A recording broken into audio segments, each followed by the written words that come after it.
오늘 보실 말씀은 누가복음 9장 30절로 34절 말씀이 되겠습니다. 문득 두 사람이 예수와 함께 말하니 이는 모세와 엘리야라. 영광 중에 나타나서 장차 예수께서 예루살렘에서 별세하실 것을 말할세 베드로와 및 함께 있는 자들이 깊이 졸다가 온전히 깨어나 예수의 영광과 및 함께 선 두 사람을 보더니 두 사람이 떠날 때에 베드로가 예수께 여짜오되 주여 우리가 여기 있는 것이 좋사오니 우리가 초막 셋을 짓되 하나는 주를 위하여 하나는 모세를 위하여 하나는 엘리야를 위하여 하사이다 하되 자기가 하는 말을 자기도 알지 못하더라. 이 말할 즈음에 구름이 와서 그들을 덮는지라 구름 속으로 들어갈 때에 그들이 무서워하더니. 아멘. 문득 두 사람이 예수와 함께 말하니 이는 모세와 엘리야라. 자, 모세와 엘리야가 이제 여기 나타났어요. 자, 모세와 엘리야는 구약의 율법과 선지자의 상징적인 인물로 이렇게 묘사가 됩니다. 자, 오늘 말씀드린 이제 변화산 사건을 지금 말씀하고 있지요. 자, 예수님의 별세하실 것을 말씀을 하십니다.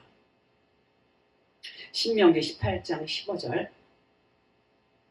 내 하나님 여호와께서 너희 가운데 내 형제 중에서 너를 위하여 나와 같은 선지자 하나를 일으키리니 너희는 그의 말을 들을지어다. 이제 하나님이 이제 처음에 등장을 직접 이렇게 현현하셔서 말씀을 하시지요. 그러니까 그냥 백성들이 귀가 막 터질 것 같고 그냥 몸이 막 타 죽을 것 같다고 그렇게 이제 막 그들이 이제 하소연을 하죠. 그러니까 직접 말씀하지 마시고 누구 다른 대언자를 세워서 말씀해 주세요. 우리가 직접 보기가 너무 힘들어요. 이렇게 이제 말을 합니다. 18절에 내가 그들의 형제 중에서 너와 같은 선지자 하나를 그들을 위하여 일으키고 내 말을 그 입에 두리니 내가 그에게 명령하는 것을 그가 무리에게 다 말하리라. 이제 그들이 말하는 게 그래 옳다 이렇게 생각하고 이제 하나님 이렇게 말씀을 하시죠.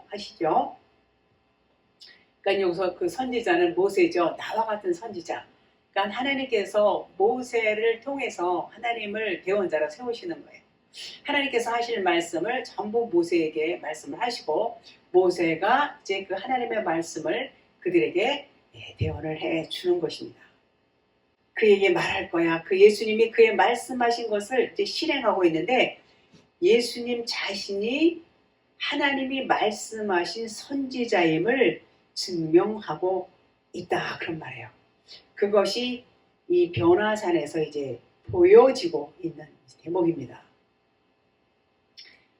모세 19절 20절 누구든지 내 이름으로 전하는 내 말을 듣지 아니하는 자는 내게 벌을 받을 것이요 만일 어떤 선지자가 내가 전하라고 명령하지 아니한 말을 제 마음대로 내 이름으로 전하든지 다른 신들의 이름으로 말하면 그 선지자는 죽임을 당하리라 하셨느니라. 계속 신명기 18장 21절이요. 내가 마음속으로 이르기를 그 말이 여호와께서 이르신 말씀인지 우리가 어떻게 알리요 하리라. 만일 선지자가 있어 여호와의 이름으로 말한 일에 증언도 없고 성취함도 없으면 이는 여호와께서 말씀하신 것이 아니요 그 선지자가 제 마음대로 한 말이니 너는 두려워하지 말지니라. 이렇게 말씀을 합니다. 자, 하나님의 세운 선지자는 예수 그리스도시죠. 본문에서 보여주시듯이 예수님의 변화된 모습이 그것이 증언이에요. 변화됐잖아요. 얼굴이 변하고 옷이 변하고 이제 그 말씀이 이제 증언이 되는 겁니다. 오늘날 많은 그 목회자들, 설교자들이 있어요. 설교자들이 진리를 전하시는 분들이 계시죠. 많지는 않지만 그분들이 전하는 진리가 이것이 진짜인지 아닌지 어떻게 알 수 있어요? 이렇게 말하는 거하고 똑같아요. 그러면 그 진리의 말씀을 듣는 자에게서 변화가 일어나는지 일어나지 않는지, 자, 그럼 그 변화는 무엇일까요? 그 변화라는 것은 율법 안에 있는 율법 말씀만 알고 있는 그들에게 이것은 율법이에요, 이것은 겉에 거예요, 이것이 진리예요, 이것이 속의 거예요, 이것은 겉에 하나님이에요, 이것은 속의 하나님이에요, 이렇게 자세하게 말씀을, 이제 그 핵심적인 말씀을 알려줄 때에 알려주는 말씀을 듣고 깨닫는 자가 있고 못 깨닫는 자가 있어요. 그러면 깨닫는 자는 변화가 일어나요. 분명히 변화가 일어납니다. 아, 그래서 이렇게 성경 말씀이 답답했는데 이 말씀을 들으니까는 이제는 뭔가 알겠어요. 이제는 확실히 구분이 가요. 이 말씀을 들으면 저 말씀은 율법이구나. 그러니까 목사님들, 어떤 목사님, 아주 그 유명한 목사님 설교를 들어봤는데 저 목사님 설교는 참 설교를 잘하시는데 저 말씀은 율법을 전하고 계시네요. 이것이 분별이 된다, 그렇게 얘기를 한단 말이에요. 그러면 그분은 이제 진리로 변화가 된 거예요. 진리 안으로 들어왔다는 말이에요. 진리 밖에 있을 때는 분별이 안 가요. 이게 진리인지 이게 율법인지 이 목사님 설교가 진리 말씀인지 그저 그냥 너무 지식적으로 또 아주 말씀을 잘 하시는 분들이 많잖아요. 이렇게 말씀을 잘 하시고 아주 감동, 이 땅에 살면서 우리가 삶에 대한 어떤 교훈이라든가 어떤 것, 우리가 정말 그 감동받을 수 있는 말씀을 이렇게 하시는 분들 많지요. 그러면 아주 은혜가 충만해서 은혜 받았어요, 은혜 받았어요 그러는데 감동 물론 받습니다. 그러나 그 말씀이 진리냐면 진리가 아니란 말이에요. 그런데 듣는 사람들이 진리를 모르면 분별을 못해요. 그냥 그 말씀 아멘 아멘 하고 그저 그 말씀이 정말 은혜스럽다 이렇게 아는 정도지. 그러나 이제 진리의 말씀이 들어가게 되면 분별이 온단 말이에요. 들으면 알아요. 율법적인 차원에서는 그 말씀이 아주 좋은 말씀이고 아주 은혜스러운 말씀이지만 그 안에 과연 생명이 얼마나 들어있느냐 그런 말이에요. 땅적인 차원이란 말이에요. 다시 쉽게 말하면 하늘적인 차원의 말씀을 들어야 그 말씀이 생명이고 진리인데 그 말씀을 듣지 못하면 그냥 땅적인 차원의 말씀에서 아멘하고 은혜 받았다 이렇게 말하실 수밖에 없다 그런 말이에요. 그래서 이제 진리의 말씀을 듣게 되면 그것을 분별할 수 있는 귀가 열린다. 그러면 그분에게는 뭐예요? 이제는 진리가 들어간 거예요. 그러면 그분은 진리를 제대로 받아들이는 분이고 그 말씀을 전한 그분은 진리를 바르게 전했다. 이렇게 말씀을 드릴 수가 있는 것이지요. 자, 그런데 아무런 변화가 없어요. 맨날 들어도 그것은 진리의 말씀이다 라고 말할 수 없다 그런 말이에요. 그러니까 과거에 나와 같은 선지자 하나를 세우겠다고 이제 하나님 말씀하셨지요. 그 약속하신 분은 바로 예수 그리스도라는 것을 모세가 와서 증명을 해 주는 것입니다. 그럼 엘리야도 왔어요. 엘리야는 바알 선지자 450명, 아세라 선지자 400명과 그 유명한 갈멜산 대결이 있었지요. 거기서 그들이 섬기는 그 우상들에게 하루 종일 밤낮 그냥 뭐 그렇게 부르짖었지만 아무런 거기서는 그 응답이 없었지만 엘리야가 기도하는 그 하나님께서는 하늘에서 불을 내리셔서 그 제단을 다 태우고 도랑이 물까지도 다 싹 다 태운 것을 그들이 직접 목격을 하고 그럼으로 인해서 그들이 다 이제 우리가 거짓 우상을 섬겼구나. 우리는 다 거짓 선지자가 맞네. 그리고 깨닫게 됩니다. 깨닫게 되는 것이 뭐냐면 엘리야에게 이제 패한 거잖아요. 엘리야에게 패하고 자기들이 이제 깨달으면 그것이 죽었다 그런 거예요. 그들이 죽었다. 그래서 어떻게 850명을 한 명이 다 죽일 수 있겠어요? 그것은 그들이 깨달아서 자기들이 가짜라는 것이 이제 알게 된 것을 죽었다, 그런 의미가 되는 것입니다. 말라기서 4장 5절. 보라, 여호와의 크고 두려운 날이 이르기 전에 내가 선지자 엘리야를 너희에게 보내리니. 크고 두려운 날이 뭘까요?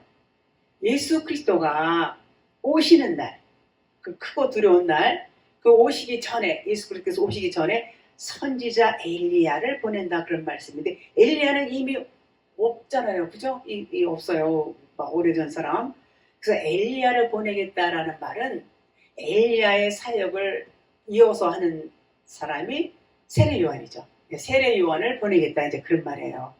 예수님보다 6개월 먼저 오셨어요. 이 세례 요한은. 말라기서 4장 6절. 그가 아버지의 마음을 자녀에게로 돌이키게 하고 자녀들의 마음을 그들의 아버지에게로 돌이키게 하리라. 돌이키지 아니하면 두렵건대 내가 와서 저주로 그 땅을 칠까 하노라 하시니라. 엘리야와 요한은 다른 사람이지만 하는 일은 같아요. 같은 사역을 해요.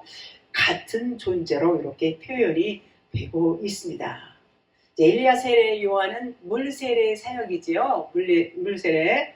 그 자녀들의 마음을 아버지께로 돌이키겠다, 그런 말이에요. 돌이키게 하는 거. 이스라엘 백성들은 그들 나름대로 하나님을 잘 섬긴다고 섬기는 사람들 아니에요? 잘 섬겨요. 하나님을 이 사람들이 안 떠나지 어떻게 하나님을 떠나요? 그 많은 이적과 기적을 체험을 하고 구름 기둥으로 인도함을 받아서 출애굽해서 이렇게 삶을 살고 있는데 어떻게 하나님께로 향한 마음을 저들이 돌이킬 수가 없지요. 당연히 없어요. 자, 그러면 이게 무슨 말씀입니까? 저들이 아버지께로 그 자녀들의 마음이 아버지께로 향하지 않았다는 얘기 아니에요. 그러니까 그 마음을 돌이키겠다, 그런 말이죠.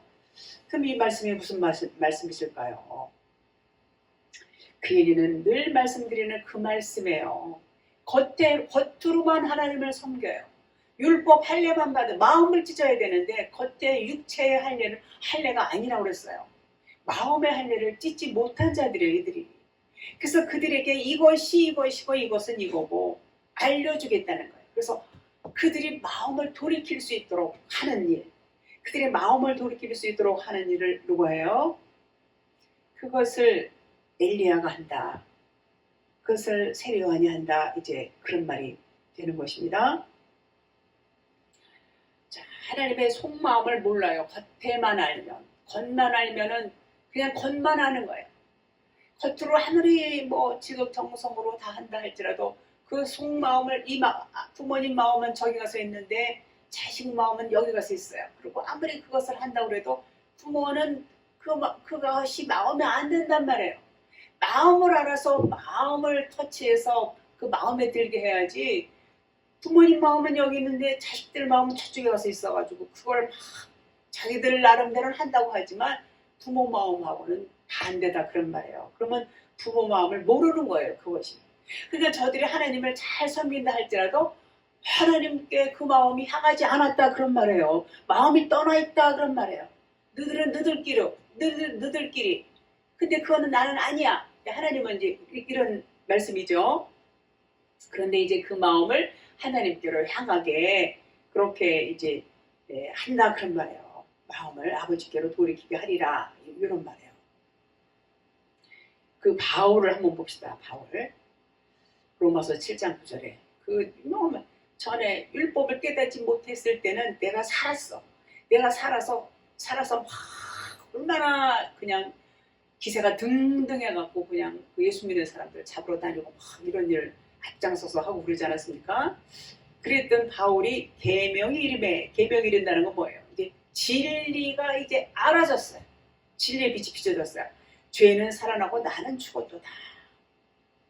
바울은 어때? 율법의 의로는 흠이 없어요. 아주 나지팔일 만에 할례를 받고 철저한 바리새인 중에 바리새인. 당대 유대교에서 최고의 랍비인 가말리엘에게로부터 율법의 정통 교육을 받은 아주 훌륭한 교육을 받았어요. 율법주의자로서는 아주 상위 중에서도 아주 탑이라 해도 과언이 아닐 만큼 그런 아주 율법에 아주 철저하고 아주 너무 잘하시는 이런 그 바울, 율법의 행위 역시도 흠이 없을 만큼 아주 철저하게 율법을 잘 지켰어요. 그러니까 아주 의가 강하겠죠. 당연히 율법의 의가 강하고 나는 죄가 없어. 나는 이렇게 율법으로서는 나는 뭐 잘 지켜. 뭐 이러겠죠. 그런데 철저하게 지켰던 그런 대단한 그 바울이 율법을 몰랐다는 거예요. 그 사람이, 바울 같은 사람이 율법을 몰랐다 그러면은 보통 사람들은 더 모르겠죠. 더 모르겠죠. 오늘날도 마찬가지예요. 오늘날 뭐 신학교 교수, 뭐 학장, 박사 이런 사람들이 얼마나 이 성경, 이 율법 말씀에 대해서는 뭐 박식하기 짝이 없고, 그래 박사 뭐 논문 다 패스해서 박사 학위 받고 이러잖아요. 그런데 율법을, 여기 바울이 뭐라고 그랬어요? 율법을 깨닫지 못했다 그랬어요. 그러니까 율법을 깨닫는다는 얘기는 뭐냐면 진리를 안다는 얘기예요. 율법이 깨달아지면 진리가 되거든요. 근데 율법을 모르기 때문에 진리를 모른다 그런 말이에요. 율법을 못 깨달았기 때문에 진리를 모른다 그런 말하고 같은 말이에요. 그래서 이제 율법은 행위가 아니고 믿음으로만 의롭게 된다는 것을 이제 알았고, 그 말씀이 어떻다는 것, 이 겉의 문자 말씀이 어떻고 속의 문자 말씀이 어떻고 속의 진리가 어떻고 이것을 이제 알게 된 거예요. 그것을 아는 것이 진리를 아는 거예요. 계속 겉의 문자 말씀만 갖고 하는 것은 이건 율법이에요. 이게 풀어진 말씀 속에 진리를 깨닫게 되는 것이, 진리를 깨달아야 율법을 깨닫는 거예요. 사실은 진리를 깨닫지 못하면 그냥 율법이에요. 율법, 그냥 율법으로만 알아요. 근데 율법이 깨달아지면 진리가 된다 그런 말이에요. 근데 그 깨닫지 못했을 때는 열심히 율법의 행위를 해요. 엄청나게 행위합니다. 자기 몸이 부서지게 그 행위를 하고 헌신하고 헌금하고 뭐 선교하고 뭐 다 하죠. 뭐 그렇게 해요. 율법의 행위로. 왜요? 율법의 행위로 자꾸 자기 의의를 쌓는 거예요. 그렇게 되어 있어요. 사람들은 이 생각 자체가, 이 사고가, 하나님이 이거 하지 말라면 절대로 하지 말아야지, 이거 하려니까 이거는 해야 돼, 이거는 꼭 해야 돼, 막 이러면서 하지요. 죽도록 충성하라. 그러니까 뭐 몸이 죽도록 충성하는 겁니다. 그것이 율법 차원에 있을 때 그래요. 이제 율법이 깨달아지면 달라지겠죠. 그렇게 이제 말씀을 하고 있습니다. 지금 율법이, 바울이 그래서 죄인이 아니라고 생각했는데 이제 깨닫고 나니까 자기는 죄인 중에 필수다 그런 말이에요. 그래서 엘리야가 오니까, 세례 요한이 오니까 이것을 가르쳐 주는 거예요. 그래서 알고 보니까 율법으로는 의롭게 될 자가 없다. 이것을 한 거예요. 계명이름에 나는 죽고, 그러면 살아나야 되는데 죽으면 안 되잖아요. 이제 죽었으니까 이제 살아나야죠. 근데 죽는다는 얘기는 곧 살아난다는 얘기예요. 요거 깨닫게 해주는 것도 성령님이 깨닫게 해주세요. 근데 누가 대신 죽어야 돼. 누가 죽냐? 엘리야가 대신 죽어? 세례 요한이 대신 죽어? 아니에요. 이분들은 죽음을 대신 죽을 수 있는 사람들이 아니에요. 오직 예수님밖에 없어요. 그래서 이 본문에서도 오늘 별세할 것을 말씀하신다 그런 말이에요. 예수님은 엘리야와 세례 요한이 죄를 깨닫게 해서 죄인된 그들의 죄를 짊어지고 죽어주시는 일을 하는 거예요. 그래서 결국은 그들을 살리는 일을 하는 것이죠. 같이 죽고 같이 살아나는 일, 이것을 불세례다 이렇게 말씀을 드릴 수 있습니다. 로마서 8장 3절에 율법이 육신으로 말미암아 연약하여 할 수 없는 그것을 하나님은 하시나니 곧 죄로 말미암아 자기 아들을 죄 있는 이제 육신의 모양으로 이제 보내어 육신의 죄를 정하사 이렇게 말씀했어요. 4절에 육신을 따르지 않고 그 영을 따라 행하는 우리에게 율법의 요구가 이루어지게 하려 하심이라. 이런 말씀이에요. 율법은 지켜서 의롭다 할 수가 없어요. 그래서 그 율법을 모두 이제 누구에게 넘겨요? 아들에게 전가를 시킵니다. 그러면 아들은 그 모든 그냥 모든 인류 사람들의 그 율법적인 것들을 전부 짊어지고 십자가로 가는 거예요. 십자가로 가서 이제 죽습니다. 그러니까 우리는 이제 율법에 대한 것을 예수님이 다 담당을 했기 때문에 이제는 거기서 이제 노임을 받을 수가 있어요. 노임을 받아요. 그 하나님 앞에 나갈 수가 있게 된다는 거예요. 그 길을 열어주시니까. 성소의 휘장, 성소와 지성소 사이에 휘장이 있잖아요. 그 15cm나 되는 그 가죽 말려가지고 겹쳐서 이렇게 두껍게 만든 그 휘장, 그 휘장을 이제 찢기잖아요. 예수님 죽으실 때 위에서부터 쭉 찢겨요. 하나님이 열어주시는 거예요. 열어주시기 때문에 대제사장이 1년에 한 번밖에 못 들어가는 지성소에는 그곳을 이제는 누구나 다 볼 수 있어요. 열어놓으신 거예요. 모든 사람이 이제는 들어갈 수 있는 제사장이 됐단 말이에요. 대제사장 것도. 그렇게 그 일을 예수님이 이제 하신 거예요. 그래서 우리는 이제는 하나님 앞에 나갈 수 다 오라는 거예요. 이제 다 와라. 너희를 다 와.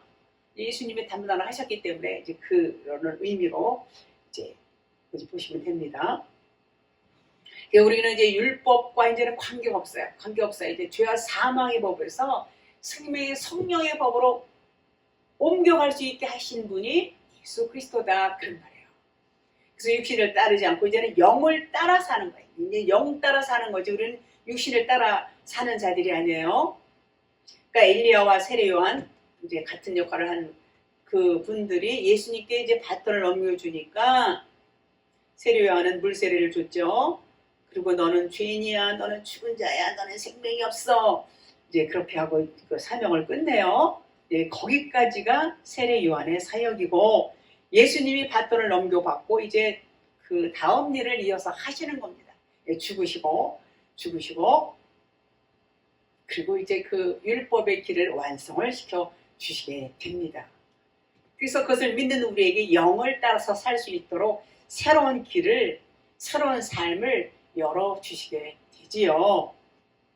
왕하 2장 9절 건너매 엘리야가 엘리사에게 이르되 나를 내게서 데려감을 당하기 전에 내가 내게 어떻게 할지를 구하라.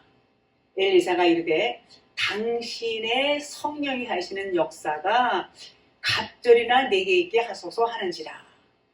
욕심이 많아요. 영적인 욕심이 많으면 좋겠지요. 왕하 2장 10절 그 다음에 이르되 내가 어려운 일을 구하는도다. 그러나 나를 내게서 데려가시는 것을 내가 보면 그 일이 내게 이루어지거니와 그렇지 아니하면 이루어지지 아니하리라 하고. 요게 이제 엘리야가 승천하기 전에 엘리사가 엘리야에게 요구하는 거, 원하는 요 대목이죠. 갑절의 성령이어서 갑절의 영감을 구하는 요 장면입니다. 그러나 나를 내게서 데려가시는 것을 네가 보면 그 영감이 너에게 갑절이 임하지만 못 보면 너는 그 은혜는 없다 그런 말이에요. 못 보면 너 소용없어 그런 말이에요. 우리에게도 여러분에게서도 저에게서도 엘리야가 승천하는 것을 볼 수 있어야 돼요. 아니 엘리야가 어디 있어? 어떻게 봐요? 뭐 그런 얘기가 아니죠. 엘리야를 눈으로 이렇게 우리가 만나서 보는 게 아니라 영으로 우리는 엘리야가 승천하는 것을 볼 수 있어야 된다는 그런 말이에요. 그러면 올라간다는 것이 무슨 뜻일까요? 올라간다는 것이 이제 로마서 7장 9절에서 바울이 율법을 몰랐을 때는 자기가 살았어. 나는 죄가 없어. 그리고 자기가 살아서 그렇게 활동을 하고 했지만 이제는 그 계명이 이르니까 이제 그 자기가 죄가 드러나잖아요. 죄가 드러나니까 나는 죽었다. 그 죽음이 와야 돼요. 자기 죽음이 와야 죄가 드러나고 이제 죽는 거, 그 경험이 있어야 돼요. 그 경험이 있어야 이게 뭐예요? 진리를 깨닫게 되는 순간이에요. 계명이 이른다 그런 것은. 그러면 이제는 그것을 깨닫게 되면 그것이 뭐냐?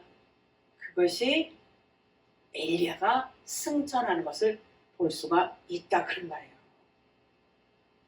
그러면은 그 승천하는 것을 보면 내가 엘리사로서 갑절의 영감을 받을 수가 있어요. 그러면 갑절의 영감이라는 건 뭘까요? 처음 것은 아이고 내가 죽을 죄인이구나. 요걸 깨닫는 거예요. 요걸 왜 어떻게 깨달아요? 요 진리의 빛이 비춰져야 깨달아요. 율법만 그냥 알고 있어서 깨달을 수 없어요. 그래서 요걸 깨닫게 되면 그다음에 죄값은 사망이라는 것을 알잖아요. 자기 죽음이 오는 거예요. 자기가 죽어요. 그래서 죽으면 이제 살아나게 되잖아요. 요 살아나는 것이 이것이 둘째 영감, 둘째. 첫 번째 영감은 죽는 것이고 두 번째 영감은 살아나는 거. 진리로 살아나는 거. 그런 의미예요. 왕하 2장 11절. 두 사람이 길을 가며 말하더니 불수레와 불말들이 둘을 갈라놓고 엘리야가 회오리 바람으로 하늘로 올라가더라. 불수레, 불병거 같은 말이죠. 요거는 뭐냐면 불수레는 율법의 말씀이에요. 율법 말씀. 회오리 바람을 타고 하늘로 갔다 그랬어요. 자, 그러면 그 말씀이 죄를 깨닫게 만들었다는 얘기예요. 말씀이 율법 말씀, 불수레 율법 말씀이 죄를 깨닫게 했다. 그러니까 진짜 죄는 육적인 죄가 아니고 영적인 죄가 죄인인 것을 죄라는 것을 이제 깨닫게 됐다 그런 말이에요. 그럼 엘리야는 승천하는 거예요. 깨달으면 엘리야는 승천하는 거예요. 둘을 갈라놓으니 회오리 바람에 의해 하늘로 그랬어요.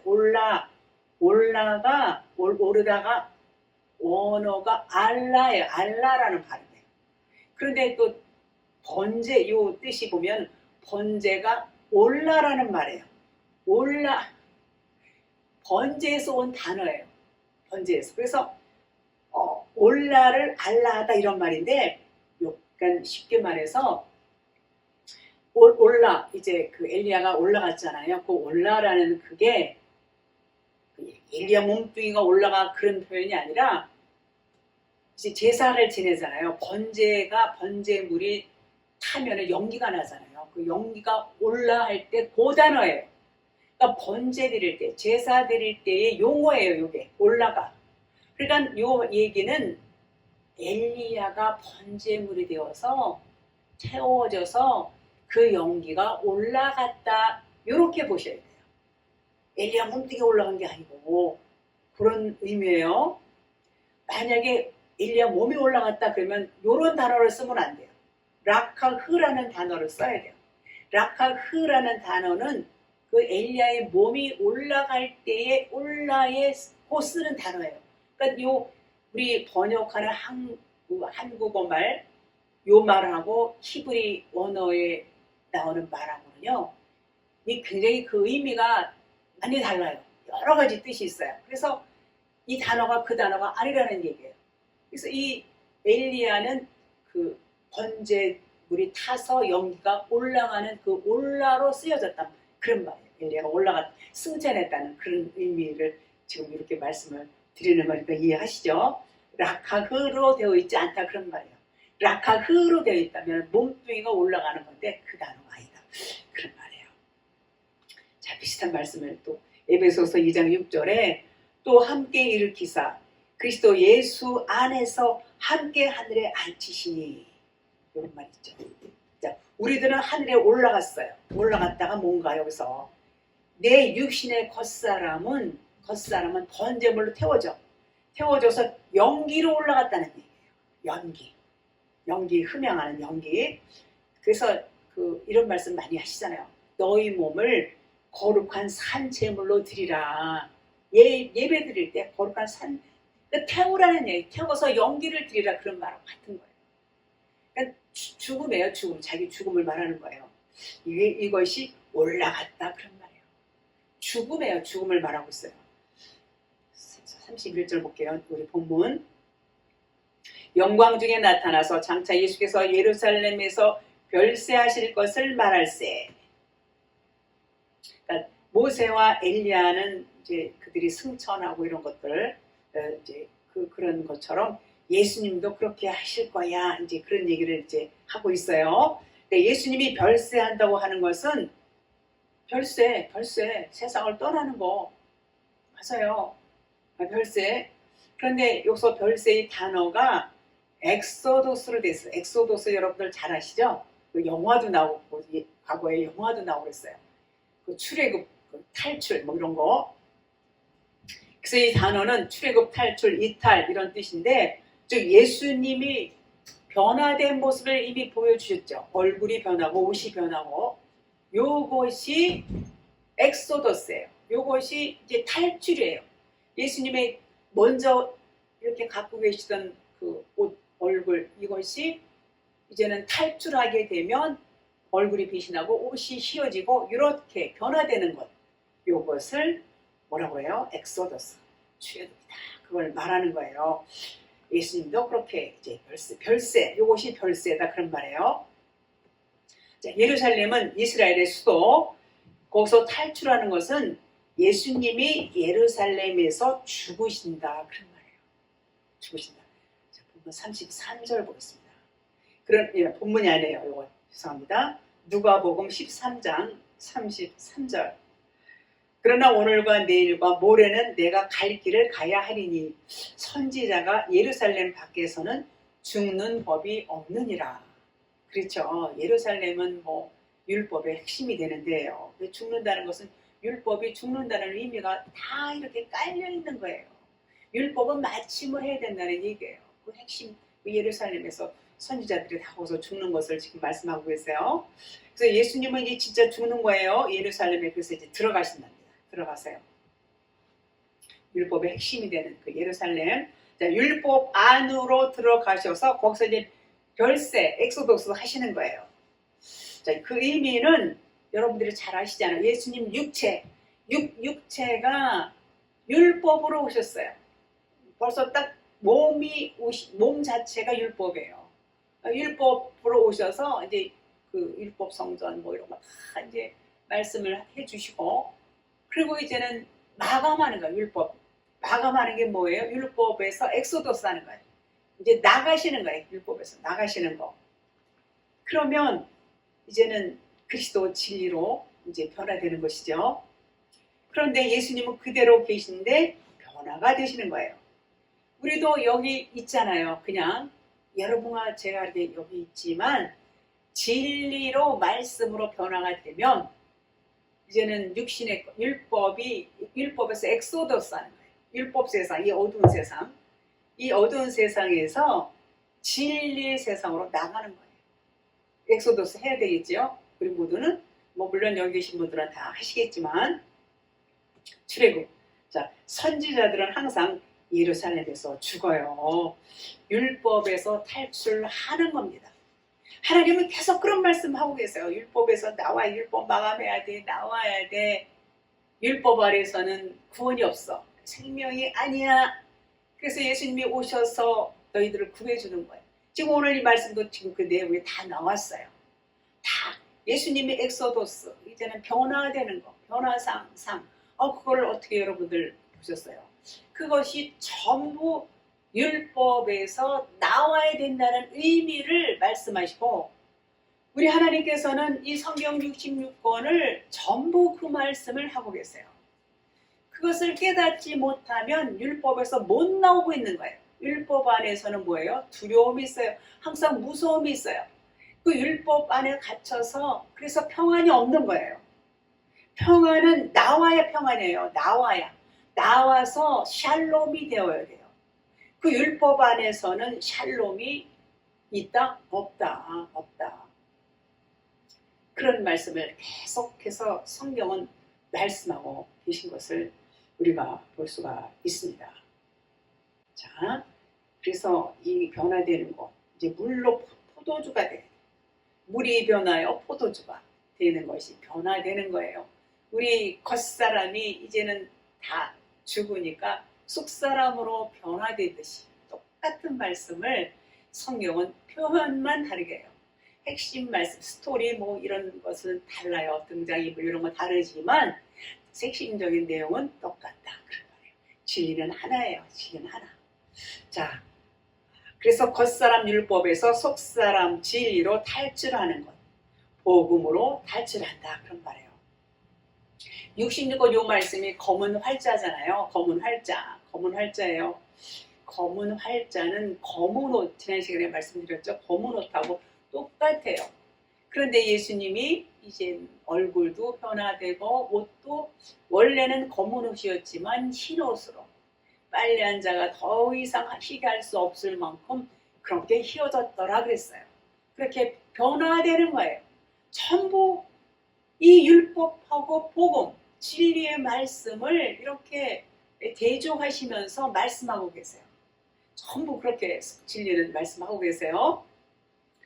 여러분 안에 제 안에 66권 말씀이 다 있어요. 그것은 66권 말씀이 율법으로 있단 말이에요. 율법적인 세상의 율법으로 이제 태어나서 율법적인 사고를 듣고 배우고 잘하고 또 가르치고 그러니까 전부 율법 안에 있어요. 그 하나님이 주셨어요. 왜냐하면 율법을 모르면 진리를 알 수가 없어요. 율법을 충분히 우리에게 먹이고 깨닫게 하시고 이제는 때가 되면은 이제는 율법에서 죄를 온전히 깨달아서 진리로 나오게 하는 것이 하나님의 의도예요. 그 일을 하시기 위해서 지금 여기 뭐 엘리야가 등장을 하고 모세가 나오고 또 예수님이 등장을 하시고 뭐 제자들이 나오고 뭐 많은 사람들이 이렇게 등장을 하는데 결국은 뭐냐면 예수님을 통해서 이제 알게 하시고 이제는 겉에 것 율법 이것이 이제 마감을 해야 너희들이 살 수 있는 길이 열린다 이제 그 말씀하시는 거예요. 마감하지 않으면 우리는 그저 율법 안에 갇혀서 있게 될 수밖에 없어요. 그래서 우리가 66권 율법이 우리 안에 다 있고 나 육신의 사고와 생각이 다 있지만 거기서 탈출을 해야 돼요. 엑소더스를 해야지 이제는 살 길이 열린다 그런 말이에요. 그런 말씀이에요. 그래서 그것이 광채가 나는 걸로 이렇게 표현하고 있어요. 네, 본문 32절 보겠습니다. 베드로와 및 함께 있는 자들이 깊이 졸다가 온전히 깨어나 예수의 영광과 및 함께 선 두 사람을 보더니 잠을 잔다는 게 나와요. 잠자는 게 이렇게 보면은 특히 예수님하고 같이 어디 가서 뭐 겟세마네 동산에 거기서도 막 이렇게 자고 이러는 장면이 나오지요. 자, 그러면 잔다는 것은 뭐냐면 죽음을 의미해요. 그 사람의 그 존재의 죽음을 나타내고 있어요. 그러니까 죽는 것이 아니고 잔다고 이렇게 우리가 이게 성경 보면 그런 말씀 있잖아요. 죽는 것과 자는 것을 이렇게 같은 의미로 표현하는 대목이 많이 있죠. 자, 베드로와 및 함께 있는 자들이 깊이 졸았다는 의미는 꿈꾸는 거예요. 꿈꾸는 차원을 지금 말하고 있어요. 졸고 있다는 것은 하나님이 일하시는 거예요. 하나님이 하시는 일이 있어요. 자기 하는 것도 하나님이 일하시는 거예요. 여기서 두 사람을 보더니 본다는 말이 여기 나오는데 이것이 원어에 보니까 에이돈으로 되어 있어요. 에이돈은 현상적으로 그대로 보는 거. 현상적으로 보는 거. 이제 뒤에 36절에 가면은 호라오로 보는 게 나와요. 호라오로 보는 게 제대로 보는 거죠. 호라오로 보는 것은 하나님의 눈으로 이제는 그 영의 눈으로 깨달은 마음으로 본다는 의미가 이제 36절에 가면 나와요. 자, 졸았다는 것은 언약 측면에서 보면 둘째 날이에요. 둘째 날은 죽음을 말해요. 그래서 졸았다. 둘째 죽음을 말해요. 그 죽음이 창조를 의미해요. 새롭게 만들어진다는 거예요. 좋은 거죠? 좋은 거예요. 그래서 그 죽음을 나에게서 발견하게 되면 나에게 하나님께서 창조를 하신다는 거예요. 여러분이 발견하면 여러분에게 하나님이 창조를 하시는 거예요. 뭐를 창조할까요? 뭐를 창조할까요? 창조하는 거는요. 진리예요, 진리. 내 안에 마음 성전에 진리로 세워지는 거예요. 요걸 새롭게 창조하는 거예요. 요걸 창조라고 해요. 집 짓는 거 뭐 이런 거만 이거 말하지. 그럼 눈으로 보이는 물리적인 거 뭐 세상 창조하시고 물론 하나님 다 창조하셨지만 그런 겉의 거를 창조라고 말씀하지 않으세요. 하나님은 우리 안에 썩어지지 아니할 영원히 보존될 수 있는 그것을 창조다 그래요. 그것을 여기서 지금 그렇게 표현하고 있는 것입니다. 자, 여기서 두 사람이 나오죠. 요 사람은 아네르로 돼 있어요. 아네르. 요 아네르라는 것은 남편, 남자의 씨 이런 뜻이 있어요. 생명을 말하죠. 생명이 있다. 그러니까 모세와 엘리야와 예수님을 변화된 모습으로 봤는데 씨 있는 남자로 봤다 그런 말이에요. 남자로. 즉 변화된 모습은 씨 있는 남자다 그런 말이에요. 본문 33절 보겠습니다. 두 사람이 떠날 때 베드로가 예수께 여짜오되 우리가 여기 있는 것이 좋사오니 우리가 초막셋을 짓되 하나는 주를 위하여 하나는 모세를 위하여 하나는 엘리야를 위하여 하사이다 하되 자기가 하는 말을 자기도 알지 못하더라. 자, 초막. 베드로가 이런 거를 많이 해요. 베드로가 막 예수님 주는 그리스도이시여 살아계신 하나님의 아들이니다라고 고백하고 그 다음에 예수님이 이제 죽으실 것을 말씀을 하시니까 그리마옵소서 예수님 죽으시면 안 돼요. 금방 또 그렇게 다른 말을 하잖아요. 그러니까 사다 소리를 들어요. 베드로가 이제 좀 그런 게 있어요. 보니까 하나님이 많이 사랑하시죠. 하나님이 예수님의 수제자다 이제 그렇게 말합니다. 자, 그래서 여기서 초막셋을 짓는다고 말했어요. 초막셋은 모세, 엘리야, 예수님 이렇게 셋인데 그러면 베드로의 초막이 없어요. 베드로가 이 얘기는 베드로는 예수님과 예수님께 속해 있다. 예수님께 속해 있다 이렇게 볼 수 있습니다. 요 초막셋은 모두 율법을 의미해요. 율법 겉성전 율법 성전은 헐려야 되죠. 다 당연히 헐려야 돼요. 처음에는 다 겉성전을 우리 다 겉성전을 쳐요. 누구든지 이 율법 배우고 자라면서 그냥 전부 율법 세상이잖아요. 보이는. 그러면 율법 성전밖에 지을 수가 없어요. 율법 성전을 지어야 그 다음에 이제는 내면 성전이라는 것을 지을 수가 있어요. 율법 성전도 안 지면 내면 성전을 지을 수가 없어요. 그래서 율법 성전이 필요합니다. 헐려야 돼요. 이 겉성전 요것이 다 헐려버려야 이제는 내면 성전이 지어져요. 내면 성전은 그리스도 예수님이 죽으시고 부활하시고 나서 그리스도 진리의 영이 우리 안에 들어오시면서 진리의 영은 말씀이에요. 진리의 말씀이 우리 안에 오면은 내면 성전을 짓는다. 이제 그런 말인 것입니다. 겉성전이 내면 성전으로 변화되는 거예요. 이것도 역시나 34절 보겠습니다. 이 말할 즈음에 구름이 와서 그들을 덮는지라 구름 속으로 들어갈 때에 그들이 무서워하더니 구름이 뭘까요? 구름이 요 말씀이 구름이에요.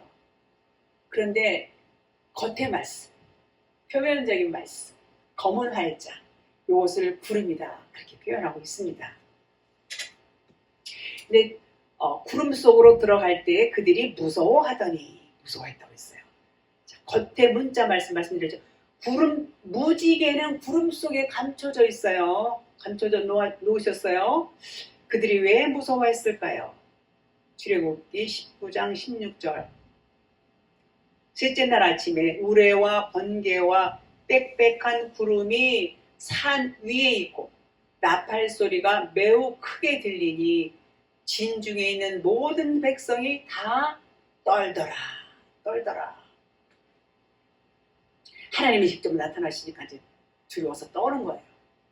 너무 이게 크게 들리니까, 나팔 소리가 너무 크게 들리니까. 자, 66번 문자 말씀이 구름이라고 그랬어요. 구름인데, 자, 여기서 문자 하나님이, 문자 말씀이 사실은 하나님이에요. 하나님이 그들을 다스리는 거예요. 그러니까 겉에 문자 말씀 안에 매어 있으면 얼마나 이 말씀이 두렵고 떨려요. 무섭잖아요. 무서운 말씀이 많이 있어요. 하나님이란 말이에요. 이 말씀 겉에 하나님이에요. 겉에 하나님, 무서운 하나님이에요. 그래서 겉에 하나님 말씀에 좌지우지하는 거예요. 겉에 하나님이 다스리게 되어 있다, 그런 말이에요. 그러니까 무서워서 떨어요. 떨 수밖에 없어요. 문자 하나님 뭐라고 말씀하세요? 요거는 해야 돼. 요거는 하면 안 돼. 요거 안 하면 너희들은 이제 3, 4대 저주를 받아. 막 이런 말씀이 있잖아요. 얼마나 그 말씀대로 하면은 무서워요. 그러니까 그거 안 받으려고, 저주 안 받으려고 엄청나게 자기 몸이 부서져라고 애쓰고 힘쓰고 몸부림치잖아요. 그 율법 지키려고. 근데 지켜요? 지킬 수 있어? 못 지켜요. 나자빠져야 돼요. 나 이거 못 지켜요. 나자빠져야 돼요. 나자빠지지 않고 나는 그래도 지켜. 난 이만큼 지켰어. 이런 사람들은 진리의 빛이 들어가기가 어려워요. 빨리 나자빠지는 사람. 나는 아무것도 지킬 수 없어요. 막 이렇게 하나님 앞에. 그런 분들이 진리의 빛이 들어가게 됩니다. 자, 그래서 무서워 떨 수밖에 없고, 무서운 하나님으로 볼 수밖에 없어요. 징계를 하십니다. 하나님 징계하세요. 우리는 그런 경험을 했기 때문에 말씀을 드릴 수 있어요. 징계가 무섭습니다. 그래서 하나님이 두려울 수밖에 없어요. 두려운 하나님일 수밖에 없어요. 우레, 번개, 빽빽한 구름은 문자로 오시는, 표면으로 오시는 하나님을 이렇게 표현하고 있어요. 요거 다 하나님이란 말이에요. 우레, 번개, 빽빽한 구름 이런 것들. 눈에 보이는 이 하나님은, 표면으로 오시는 이 하나님 아주 무섭단 말이에요. 무서운 하나님이에요. 근데 그냥 그러려니 하고 사는 거예요. 그냥 진리를 모르니까 아유, 하나님은 두려운 하나님, 착하게 살아야지. 행위로다가 우리가 죄사함 받지 못하죠. 의롭다함을 받지 못해요. 그럼에도 하나님이 두렵기 때문에 그냥 이 계명에 하지 말라는 거 절대로 안 해야 돼. 요 하라는 건 그냥 몸이 부서져라고 해야 돼. 이런 측면으로만 그냥 살아요. 그러니까는 얼마나 두렵고 떨리고 무섭겠냔 말이에요. 두렵죠. 무섭죠. 자, 그래서 이것이 문자대로 하면 무섭기 짝이 없어요. 이것이 빽빽한 구름이다 그래요. 그러니까 구름이 덮이니까 뭐라고 그랬어요? 두려워한다 그랬어요. 두려워한다. 떤다 그랬어요. 모든 백성이 다 떨더라. 그러면 창세기 9장 13절로 쭉 제가 보겠습니다. 내가 내 무지개를 구름 속에 두었나니 이것이 나와 세상 사이의 언약의 증거니라. 내가 구름으로 땅을 덮을 때에 무지개가 구름 속에 나타나면 이렇게 됐어요. 15절에 내가 나와 너희와 및 육체를 가진 모든 생물 사이에 내 언약을 기억하리니 다시는 물이 모든 육체를 멸하는 홍수가 되지 아니할지라. 홍수가 홍수 심판이 물세례예요. 그러니까 심판이 끝나니까 홍수도 끝나죠. 자, 무지개 언약을 발견하면 그것이 물세례다 그런 말이에요. 물세례에 해당하는 거. 그러니까 더 이상 물세례는 하지 않겠다. 물세례 하지 않겠다. 는 거, 이 말씀. 그러면 이제는 뭘로 하겠다? 불로 하겠다. 물로 하지 않고 불로 하겠다. 이제는 불세례를 줄 거야. 그런 말이에요. 불세례. 그런데 불세례를 어떻게 해요? 말씀을 통해서, 우리가 이 진리의 말씀을 통해서 이걸 깨달아야 돼요. 깨달음이 와야 돼요. 창세기 9장 16절에 무지개가 구름 사이에 있으리니 내가 보고 나 하나님과 모든 육체를 가진 땅의 모든 생물 사이의 영원한 언약을 기억하리라. 그러니까 우리가 율법 말씀에서 이 표면 문자 말씀에서 뭐라고 그랬어요? 하나님이 요 말씀을 우리에게 주시고 비유로 말씀을 많이 해주셨어요. 그리고 요 안에 보화가 감춰졌으니까 그걸 찾아. 숨은 보화가 있어. 그걸 찾아야 돼. 요 말씀이 무슨 말씀이냐? 이 빽빽한 구름에서 구름 사이에서 무지개를 발견하는 것과 같은 의미예요. 무지개를 발견하면 뭐라고 했어요? 살려준다고 해서 살려주는 거예요. 발견하지 못하면 항상 두려움에 떨어요. 두려움에 떨고 구름 안에 갇혀 있는 거예요. 이 말씀이 구름이라고 해서 빽빽한 구름. 문자 말씀 안에 갇혀 있어요. 빽빽한 구름 안에 갇혀서 두려워서 떨어요. 여기서 나오지 못하면 나와야 되겠어요? 안 나와야 되겠어요? 그런데 이 무지개를 발견하게 되면 하나님의 언약을 발견하는 거예요. 하나님의 언약은 뭐예요? 내가 너희를 살려줄 거야. 이런 말씀이란 말이에요. 그래서 이 안에서 찾아야 된다. 그런 말씀이에요. 무지개를 발견해야 된다. 같은 말이 되는 것입니다.